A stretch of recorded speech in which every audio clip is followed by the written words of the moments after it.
നമസ്കാരം. എന്നെ കാണാൻ വരുന്ന, എന്നെ അവിടെ പ്രശ്നം വയ്ക്കാൻ വരുന്ന ഭൂരിഭാഗം പേരും പറയുന്ന ഒരു കാര്യമുണ്ട്. ജീവിതം മതിയായതുപോലെ തോന്നുന്നു. ജീവിതത്തിൽ പ്രതീക്ഷയില്ലാതായതുപോലെ തോന്നുന്നു. ജീവിതത്തിൽ മുന്നോട്ട് പോകുമ്പോൾ വെളിച്ചമില്ലാതാവും. ഇരുട്ട് അവർക്ക് അന്ധകാരം മൂടിയതുപോലെ തോന്നുന്നു. ഒരു പ്രതീക്ഷയില്ലാതെ പോകുന്നു. അതിൻ്റെ പ്രധാന കാരണം നമ്മൾ മനുഷ്യനായിട്ട് ജനിച്ചാൽ സുഖവും ദുഃഖവും ഇടകലർന്ന് വരും. അതിൽ നിന്ന് ഒളിച്ചോടാൻ പറ്റത്തില്ല. നിങ്ങളിപ്പോൾ ഒരു ആത്മഹത്യ ചെയ്യുന്നു തന്നെ വെച്ചോ, നിങ്ങൾ ഏത് ജന്മമാണോ എടുക്കുന്നത്, ആത്മഹത്യ ചെയ്താൽ ഒരുപാട് വർഷങ്ങൾ എടുക്കും. ഒരുപാട് ആ ആത്മാവിനെ പീഡിപ്പിക്കുന്നതിന് തുല്യമാണ്.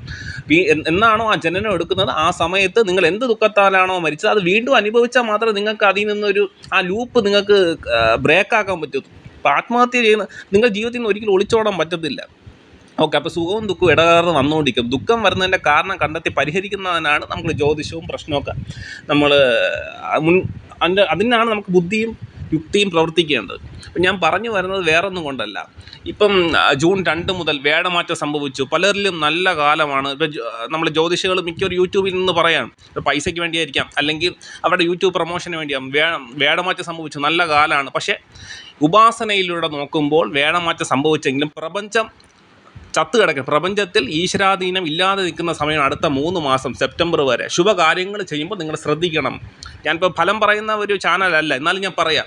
ശുഭകാര്യങ്ങൾ സെപ്റ്റംബർ വരെ ശ്രദ്ധിക്കണം. സ്തംഭനാവസ്ഥയിലൂടെ പോകും. ചില കാര്യങ്ങൾക്ക് വിഘ്നം വരും. അപ്പോൾ എല്ലാവരുടെ കാര്യമില്ല. ഇപ്പം നല്ല സമയം പറഞ്ഞവർക്ക് ചിലപ്പോൾ നല്ലത് 3 മാസത്തേക്ക് ചിലപ്പോൾ ഡിലേ ആവാം.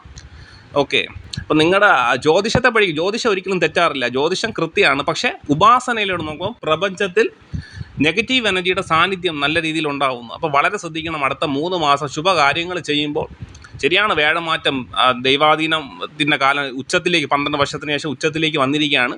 പക്ഷേ നമ്മൾ ഉപാസനയിലൂടെ നോക്കുമ്പോൾ ചിലർക്ക് അത്ര കണ്ട് തടസ്സങ്ങൾ വരാനുള്ള സാധ്യത കൂടുതലാണ്. പൂർവ്വജന്മത്തിലെ ചില ദുരിതങ്ങൾ അനുഭവിക്കുക, അവർ പൂർവ്വജന്മം നോക്കി അതിന് പരിഹാരം ചെയ്യേണ്ട സമയമാണ്. അല്ലെങ്കിൽ അപ്രതീക്ഷിതമായ ചില ബന്ധങ്ങൾ വന്നു ചേരാം.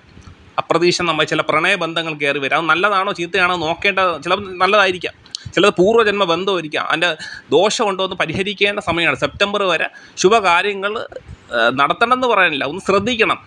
പരിഹാരങ്ങൾ എന്തെങ്കിലും പ്രശ്നമുണ്ടോ എന്ന് നോക്കിയിട്ട് വേണം ശുഭകാര്യങ്ങൾ നടത്താൻ. ബൃഹസ്പതി അനുകൂലമായെന്ന് കരുതി ചാടിക്കേറി ഇന്ന ജോത്സ്യൻ ഇത് പറഞ്ഞു ശുഭകാര്യമാണ്.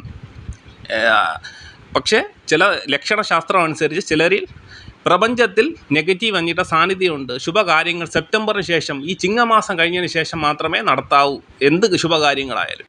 ഓക്കെ, അപ്പോൾ അത് പറഞ്ഞ വേറൊന്നും കൊണ്ടല്ല. ഇപ്പം നമ്മളിപ്പോൾ ഫോൺ തുറക്കുമ്പോൾ തന്നെ ഇപ്പോൾ യൂട്യൂബ് ആയാലും ഇന്ന നക്ഷത്രക്കാർ കോടീശ്വരന്മാരാവാൻ പോകുന്നു, ഇവർക്ക് ബൃഹസ്പതിയുടെ അനുഗ്രഹം കിട്ടുന്നു, ജൂൺ മാസം മുതൽ അവർ നിങ്ങൾ തന്നെ നോക്കുക. ഗ്രഹപ്പിഴ സംഭവിക്കുന്ന സമയമാണ്, ഭൂമിയിൽ നെഗറ്റീവ് എനർജിയുടെ സാന്നിധ്യം നിൽക്കുന്ന സമയമാണ്. ജ്യോതിഷത്തിൽ നോക്കിയാൽ നിങ്ങൾക്ക് മനസ്സിലാവത്തില്ല, ഉപാസനയുള്ളവർക്ക് ചോദിച്ചാൽ മനസ്സിലാവും. ഗ്രഹപ്പിഴയുടെ സമയം, ദൈവാധീനം മറഞ്ഞു നിൽക്കുന്ന സമയമാണ്, അന്തരീക്ഷത്തിൽ ഒരു മൂകത ഉണ്ടാകുന്ന സമയമാണ്. അപ്പോൾ ചിങ്ങമാസത്തിന് ശേഷം ശുഭകാര്യങ്ങൾക്ക് കൂടുതൽ കോൺസെൻട്രേഷൻ ചെയ്യുക. എല്ലാവർക്കും സമയദോഷമെന്നല്ല പറഞ്ഞത്, ചിലവരിൽ നെഗറ്റീവ് എനർജിയുടെ സാന്നിധ്യം കൂടാനുള്ള സമയം കാണുന്ന ഒരു നേരമാണിത്. നിങ്ങളുടെ എന്തെങ്കിലും വഴിപാട് എന്തെങ്കിലും മുടങ്ങി കിടക്കുന്നുണ്ടെങ്കിൽ അത് പൂർത്തീകരിക്കാൻ ശ്രമിക്കണം. എന്ന് വെച്ചാൽ പൂർവ്വജന്മത്തിലെ ചില ദുരിതങ്ങൾ അത് സംഭവിക്കാൻ സാധ്യത, പൂർവ്വജന്മത്തിൻ്റെ ഫലമായിട്ടുള്ള ചില ദുരിതങ്ങൾ ഈ കാലയളവിൽ ഉണ്ടാവാനുള്ള സാധ്യത കൂടുതലാണ്. അപ്പം എല്ലാ ജ്യോത്സ്യരും ഉത്തമാണ്, എല്ലാ വേഴം അനുകൂലത്തിലായി ഉച്ചത്തിലായി ഉത്തമാണെന്ന് പറഞ്ഞാലും അടുത്ത 3 മാസം ശ്രദ്ധിക്കണം. പൂർവ്വജന്മത്തിലെ ദുരിതം ഉണ്ടെങ്കിൽ അതിന് പരിഹാരം കണ്ടെത്തേണ്ട സമയമാണ്. നാഗദോഷം, ഭൂമിക്ക് വാസ്തുദോഷമുണ്ട്, ഭൂമിയിൽ നിങ്ങളുടെ വീട്ടിൽ കലഹങ്ങൾ തുടർച്ചയായിട്ട് ഉണ്ടാകുന്നുണ്ടോ, കലഹങ്ങൾ, അതിൻ്റെ കാരണങ്ങൾ കണ്ടെത്തി പരിഹരിക്കേണ്ട സമയമാണ്. പിതൃദോഷമുണ്ടോ, അതിന് പരിഹാരം കണ്ടെത്തേണ്ട സമയമാണ്. അടുത്ത 3 മാസം ശുഭകാര്യങ്ങൾ നടത്തുമ്പോൾ അത് സമയം അനുകൂലമാണോ, എന്തെങ്കിലും തടസ്സമുണ്ടോ എന്ന് ചിന്തിക്കേണ്ട സമയമാണ്. എല്ലാവരുടെ കാര്യമല്ല, പ്രപഞ്ചത്തിൽ നെഗറ്റീവ് എനർജിയുടെ സാന്നിധ്യം നിൽക്കുന്നതുകൊണ്ട് ഞാൻ പറഞ്ഞതേ ഉള്ളൂ. അപ്പോൾ എന്നെ കാണാൻ വരുന്നവരിൽ ഭൂരിഭാഗം പറയുന്നൊരു കാര്യമുണ്ട്, ജീവിതത്തിൽ പ്രതീക്ഷയില്ലാതാവുന്നു, ജീവിതത്തിൽ വെളിച്ചമില്ലാതാവുന്നു, ജീവിതം അടുത്ത പോലെ തോന്നുന്നു, ആത്മഹത്യ ചെയ്താലും തോന്നുന്നുണ്ടെന്ന് പറഞ്ഞു. ഞാൻ പറയുന്നത്, ആത്മഹത്യ ചെയ്താൽ എന്താണ് സംഭവിക്കുന്നതെന്ന് അറിയും. നിങ്ങൾ ജന്മാന്തരമായിട്ട് ഇങ്ങനെ അലഞ്ഞ് തിരിഞ്ഞിട്ട് എന്തെങ്കിലും ഒരു ജന്മം എടുക്കുന്നു വെച്ചോ, ആ ജന്മത്തിന് എടുക്കുമ്പോൾ തന്നെ നിങ്ങൾ ദീക്ഷയൊക്കെ മാറും. ജന്മം എടുക്കുമ്പോൾ തന്നെ നിങ്ങൾ എന്ത് ദുഃഖത്താലാണോ ആത്മഹത്യ ചെയ്താൽ അത് വീണ്ടും അനുഭവിക്കേണ്ടി വരും. അനുഭവിച്ച് അത് ഓവർകം ചെയ്താൽ ആ ലൂപ്പ് കട്ടാവത്തുള്ളൂ. ആത്മഹത്യ ചെയ്താൽ നിങ്ങൾക്ക് ഈ പ്രശ്നങ്ങളിൽ നിന്ന് ഒരിക്കലും ഒളിച്ചോടാൻ പറ്റത്തില്ല. ഞാൻ ഇപ്പോൾ പ്രശ്നം നോക്കി പരിഹാരം കണ്ടെത്തണമെന്ന് പറയണതേ, പൂർവ്വജന്മം നോക്കി പരിഹാരം കണ്ടെത്തണമെന്ന് പറയുന്ന കാര്യം, നിങ്ങളിൽ ജീവിതത്തിൽ ഉണ്ടാകുന്ന പ്രശ്നങ്ങളിൽ നിങ്ങൾക്ക് ഒരിക്കലും ഒളിച്ചോടാൻ പറ്റത്തില്ല. അതിന് പരിഹാരം കണ്ടെത്തി പരിഹരിക്കുക എന്നത് മാത്രമാണ് ഏക മാർഗം. നിങ്ങളിപ്പോൾ ആത്മഹത്യ ചെയ്താൽ പോലും എന്നാണോ നിങ്ങൾ ഈ ജന്മം എടുക്കുന്നത്, ആ ജന്മത്തിൽ ഇതൊക്കെ അനുഭവിച്ചേ പറ്റൂ. മനസ്സിലായില്ലേ? അപ്പോൾ ഈ ആത്മഹത്യ ആയാലും ജീവിതത്തിൽ ഒളിച്ചോടുന്നതായാലും അതൊരു മാർഗ്ഗമല്ല. ചിലവർ ജീവിതത്തിൽ നിന്ന് ഒളിച്ചോടാൻ വേണ്ടി ആത്മീയതയിലേക്ക് ഇറങ്ങുന്നവരുണ്ട്. ഒരിക്കലും ഒളിച്ചോടാൻ പറ്റത്തില്ല. ജീവിതം മുറുകെ പിടിക്കാനാണ് ആത്മീയത. നമ്മളെ ജീവിതം കുറച്ചുകൂടെ പുഷ്പിക്കാനാണ് ആത്മീയത, അല്ല ജീവിതത്തിൽ നിന്ന് ഒളിച്ചോടാൻ വേണ്ടിയല്ല.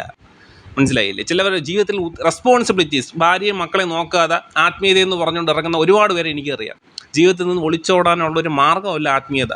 ജീവിതത്തിനെ കുറച്ചുകൂടെ കരുത്ത് നമുക്ക് നൽകാൻ വേണ്ടി, ജീവിതം മുന്നോട്ട് നയിക്കാൻ വേണ്ടിയാണ് ആത്മീയത കൊണ്ടുവരേണ്ടത്.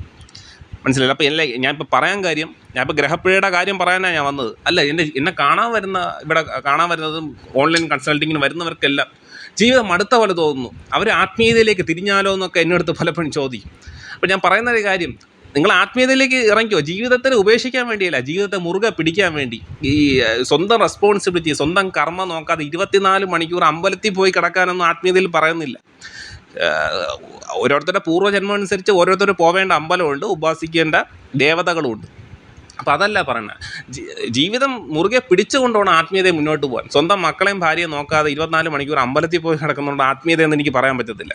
അപ്പോൾ ജീവിതത്തിൽ എന്ത് പ്രശ്നം വന്നാലും നിങ്ങൾ പ്രശ്നം വച്ച് നോക്കി, പൂർവ്വജന്മത്തിലെ പ്രശ്നമാണോ, എന്തുകൊണ്ടാണ് പ്രശ്നം വന്നു, അത് പരിഹരിക്കാൻ പറ്റുന്നതാണോ എന്ന് നോക്കി അത് പരിഹാരം കണ്ടെത്തി മുന്നോട്ട് പോകണം. അല്ലാതെ ജീവിതത്തിന് ഒളിച്ചോടാനോ വേറെ ഒന്നും, ആത്മഹത്യ ഇതൊന്നും ഒരു പരിഹാരത്തിൻ്റെ ഇതല്ല. നിങ്ങൾക്കുള്ളിൽ എന്ത് സംഭവിക്കണം, നിങ്ങളുടെ ഉള്ളിൽ എങ്ങനെയാണെന്ന് തീരുമാനിക്കേണ്ട നിങ്ങൾ തന്നെയാണ്. അതാണ് ആത്മീയ പാതയിലേക്കുള്ള ലക്ഷ്യം, അല്ലാതെ മറ്റുള്ളവരല്ല, മറ്റ് പ്രശ്നങ്ങളല്ല. ജീവിതത്തിൽ പ്രശ്നങ്ങളൊക്കെ വന്നു പോകും. അപ്പോൾ എനിക്ക് പറയാൻ കാര്യം, വേടം മാറി ഇന്ന സമയമെത്തി നിങ്ങൾ ലോട്ടറി എടുത്തോളൂ, അടിച്ചോളൂ, നിങ്ങൾ ലക്ഷപ്രഭുകളാവും, കോടീശ്വരന്മാരാം. അത് ഈ യൂട്യൂബ് ചാനൽസ് അല്ലെങ്കിൽ ജ്യോതിഷികൾ പൈസയ്ക്ക് വേണ്ടി പറയുന്നതാവാം, അല്ലെങ്കിൽ യൂട്യൂബ് ചാനൽ പ്രൊമോട്ട് ചെയ്യാൻ വേണ്ടി പറയുന്നതാവാം. പക്ഷേ ലക്ഷണശാസ്ത്രപ്രകാരം നമ്മുടെ ഇപ്പം ഉപാസനയിലൂടെ നോക്കുമ്പോൾ അടുത്ത 3 മാസം ശ്രദ്ധിക്കണം. വേട അനുകൂലത്തിലായി 12 വർഷത്തിന് ശേഷം ഉച്ചത്തിലായി, ഒരുപാട് പേർക്ക് ഗുണമുണ്ട്. പക്ഷേ തുടക്കം അടുത്ത 3 സെപ്റ്റംബർ വരെ ശുഭകാര്യങ്ങൾക്ക് ഉത്തമമല്ല. ചിങ്ങമാസത്തിന് ശേഷം ശുഭകാര്യങ്ങൾ നടത്താൻ ശ്രമിക്കണം. മനസ്സിലായില്ലേ? പുതിയതായിട്ട് ഭൂമി വാങ്ങുമ്പോഴും വാഹനം വാങ്ങുമ്പോഴും കല്യാണമായാലും ഒന്ന് ചിന്തിക്കണം. അടുത്ത 3 മാസം അടുത്ത 3 ചിന്തിക്കണം. മനസ്സിലായില്ലേ? അത് ശ്രദ്ധിക്കേണ്ട ഒരു സമയമാണ്. ദൈവാധീനം, പ്രപഞ്ചത്തിൽ ദൈവാധീനം ഇല്ല, ദൈവാധീനം മറഞ്ഞിരിക്കുന്ന. ജ്യോതിഷത്തിൽ നോക്കുമ്പോൾ ഉത്തമ സമയമാണെന്ന് തോന്നുന്നു. പക്ഷെ നമ്മൾ ഉപാസനയോട് നോക്കുമ്പോൾ നെഗറ്റീവ് എനർജിയുടെ സാന്നിധ്യമുണ്ട്. വളരെ ശ്രദ്ധിക്കേണ്ട സമയമാണ്. ഇപ്പം നിങ്ങൾ തന്നെ ചിന്തിച്ച് നോക്ക്, നിങ്ങൾക്ക് ഉത്തമ സമയമെന്ന് പറഞ്ഞിട്ട് ഉത്തമമായിട്ടുള്ള എല്ലാം അനുഭവിക്കാൻ പറ്റുന്നുണ്ടോ? ഭൂമിയിൽ നെഗറ്റീവ് എനർജിയുടെ അടുത്ത ചിങ്ങമാസത്തിന് ശേഷം ശുഭകാര്യങ്ങൾ നടത്താവും. എല്ലാവരുടെ കാര്യമല്ല, ചിലവരുടെ കാര്യം. ചിലരെ സംബന്ധിച്ചുള്ള പൂർവ്വജന്മത്തിലെ പ്രശ്നങ്ങൾ മുറുകാനുള്ള സമയമാണ്. സ്ത്രീ സംബന്ധമായിട്ടുള്ള വിഷയം, റിലേഷൻഷിപ്പ് സംബന്ധമായിട്ടുള്ള വിഷയമുള്ളവർ അവർ നോക്കിയിട്ട് പരിഹാരം ഉണ്ടെങ്കിൽ അത് പരിഹരിക്കേണ്ട സമയമാണ്.